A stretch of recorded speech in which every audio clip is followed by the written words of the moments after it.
हम लोग पॉलिटी का दूसरा वीडियो, इसके पहले हम लोग कैबिनेट मिशन योजना का वीडियो हम लोग देख चुके हैं, ठीक है। और आज हम लोग अंतरिम सरकार का गठन 1946 देखने वाले हैं और ये हमारा दूसरा वीडियो होगा पॉलिटी का। और इसमें हम लोग वैसे ही क्वेश्चन को देखते हैं जो हमारे एग्जाम की दृष्टि से बहुत महत्वपूर्ण होता है, ठीक है। हालांकि इस चैप्टर से 4 से 5 ऐसे क्वेश्चन बनते हैं जो किसी न किसी परीक्षा में वो पूछा जाता है, ठीक है। तो हम लोग यहाँ पर स्मार्ट वर्क कर रहे हैं, ठीक है, जिसके वजह से हम लोग ऐसे ही प्रश्न को सिर्फ देखेंगे जो एग्जामिनेशन पॉइंट ऑफ व्यू से बहुत ही इंपॉर्टेंट है, ठीक है। तो इसमें हम लोग स्टार्ट करते हैं कि अंतरिम सरकार का जो गठन 1946 हुआ था, तो इससे रिलेटेड इस चैप्टर के अंतर्गत कौन कौन सा प्रश्न है जो हमारे लिए बहुत महत्वपूर्ण है उसको हम लोग देखने वाले हैं, ठीक है। इसके पहले जो हम लोग कैबिनेट मिशन योजना देखे थे, उस कैबिनेट मिशन योजना के तहत ही अंतरिम सरकार की घोषणा यानी अंतरिम सरकार के गठन की घोषणा की गई थी, ठीक है। और ये कब की गई थी, ये इंपॉर्टेंट बात है। ये है आपका 24 अगस्त 1946, यानी अंतरिम सरकार बनाने की घोषणा जो की गई थी वो कब की गई थी, 24 अगस्त 1946 ईस्वी को की गई थी। और इसमें हम लोग क्या देखते हैं कि अंतरिम सरकार का जो गठन किया गया था 2 सितंबर 1946 ईस्वी को किया गया था। कब किया गया था, 2 सितंबर 1946 ईस्वी को किया गया था। अब हम लोग इसमें देखते हैं क्या कि दो बातें, ये दो ऑब्जेक्टिव हमारे सामने होगा, निश्चित रूप से होगा।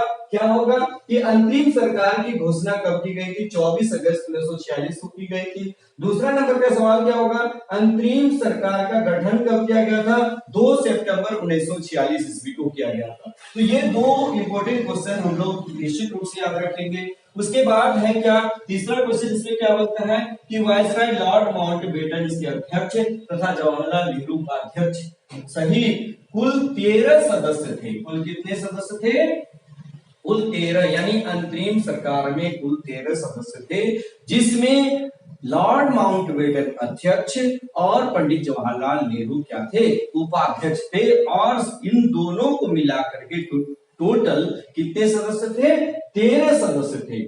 और सबसे बड़ी बात है कि इसमें मुस्लिम लीग शामिल नहीं था, ठीक है। इसमें क्या था, मुस्लिम लीग बिल्कुल शामिल नहीं हुआ था, ठीक है। लेकिन क्या होता है कि लॉर्ड वेवेल बहुत प्रयास करने के बाद, यानी लॉर्ड वेवेल के बार बार प्रयास करने के बाद ये जो है मुस्लिम लीग तैयार होता है। और 26 अक्टूबर 1946, ये डेट इंपॉर्टेंट है, 26 अक्टूबर 1946 ईस्वी को क्या होता है, ये अंतरिम सरकार में मुस्लिम लीग शामिल हो जाता है, ठीक है।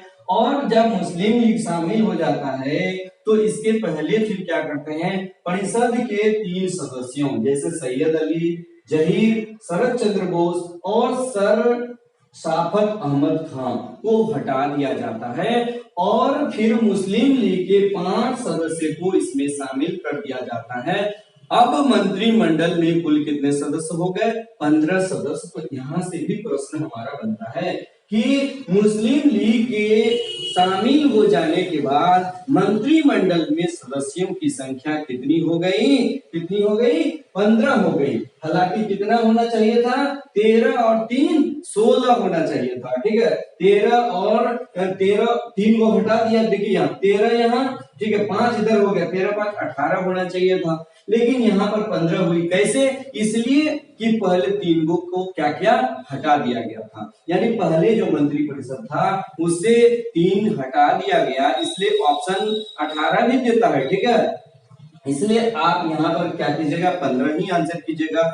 क्यों कि जो पहले मंत्रिपरिषद था उस मंत्रिपरिषद में 3 सदस्य को हटा देता है, सैयद अली जहीर, शरद चंद्र बोस और सर शाफत अहमद खान को हटा दिया जाता है। अब जैसे देखिए बीपीएससी का जो पूछने का पैटर्न है बिल्कुल चेंज हो गया है, 5 ऑप्शन वाला हो गया है। तो यहाँ पर पूछा जा सकता है या ऑप्शन दिया जा सकता है कि कौन कौन सदस्य को हटा दिया गया, सैयद अली जहीर, शरद चंद्र बोस, सर शाफत अहमद खान, और नीचे ऑप्शन देगा क्या, 2 या 2 से अधिक, या क्या होता है उपर्युक्त में से कोई नहीं या 2 से अधिक। तो उस स्थिति में आपको सारा याद रखना पड़ेगा। अगर आप याद नहीं रखेगा तो वहां पे फंस जाइएगा। इसलिए ये 3 याद रखेगा, 3 सदस्य को हटा दिया गया था और मुस्लिम लीग के कितने सदस्य को जोड़ा गया, 5 सदस्य को जोड़ा गया और जाकर के उसका सदस्यों की कुल संख्या कितनी हो गई, 15 हो गई। ठीक है, चलिए उसके बाद हम लोग देखते हैं क्या कि वित्त मंत्रालय, जो बहुत इंपॉर्टेंट क्वेश्चन यहां से बनता है कि वित्त मंत्रालय का जो वित्त मंत्रालय मुस्लिम लीग के ही प्रतिनिधि लियाकत अली खान, यानी कि देखिएगा कि अंतरिम सरकार में वित्त मंत्रालय किसको दिया गया था, वित्त मंत्रालय किसको दिया गया था, लियाकत अली खान को दिया गया था। और अंतरिम सरकार के संबंध में डॉक्टर भीमराव अंबेडकर ने कहा था कि यह एक देश की सरकार है जिसे 2 राष्ट्र चला रहे हैं।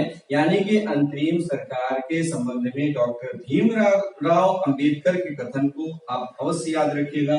क्या कहा इन्होंने कहा यह एक देश की सरकार है जिसे 2 राष्ट्र चला रहे हैं। ये किसका कथन है, डॉक्टर भीमराव अंबेडकर। ठीक है, ये तो था आपका अंतरिम सरकार का गठन।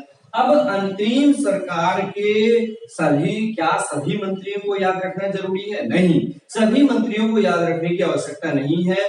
फिर हम लोग क्या करते हैं, कुछ सिलेक्टेड को ही याद रखते हैं जो हमारे एग्जाम के लिए बहुत ही महत्वपूर्ण होता है। ठीक है, तो इसमें अंतरिम सरकार की प्रमुख मंत्री, हमने यहाँ पर मात्र 5 मंत्री के बारे में जिक्र किया और ये 5 को आप याद रखिएगा, फिर कोई क्वेश्चन आपका छूटने वाला नहीं होगा। ठीक है, इसमें देखिएगा पहला सरदार वल्लभ भाई पटेल, ये कौन सा मंत्रालय संभाल रहे थे, गृह एवं सूचना प्रसारण मंत्री। ठीक है, उसके बाद दूसरे नंबर में देखिए बलदेव सिंह, ये कौन सा मंत्री थे, रक्षा मंत्री। ठीक है, उसके बाद तीसरा नंबर में देखिए सी राजगोपालाचारी, ये कौन सा मंत्री थे, शिक्षा मंत्री थे। ठीक है, उसके बाद चौथा नंबर में देखिएगा राजेंद्र प्रसाद, यानी डॉक्टर राजेंद्र प्रसाद कौन सा मंत्री थे, खाद्य एवं कृषि मंत्री थे। ये बहुत बार पूछा गया है कि अंतरिम सरकार में डॉक्टर राजेंद्र प्रसाद को कौन सा मंत्रालय दिया गया था, इसका सही आंसर होगा खाद्य एवं कृषि मंत्रालय। उसके बाद देखिएगा 5वां नंबर में कि आसफ अली को कौन सा मंत्रालय दिया गया था, तो रेलवे मंत्रालय दिया गया था। यानी कि ये 5 आप याद रख लीजिएगा। सरदार वल्लभ भाई पटेल को गृह और सूचना प्रसारण मंत्री, बलदेव सिंह को रक्षा मंत्री, सी राजगोपालाचारी को शिक्षा मंत्री, राजेंद्र प्रसाद को खाद्य एवं कृषि मंत्री, आसफ अली को रेलवे मंत्रालय दिया गया था।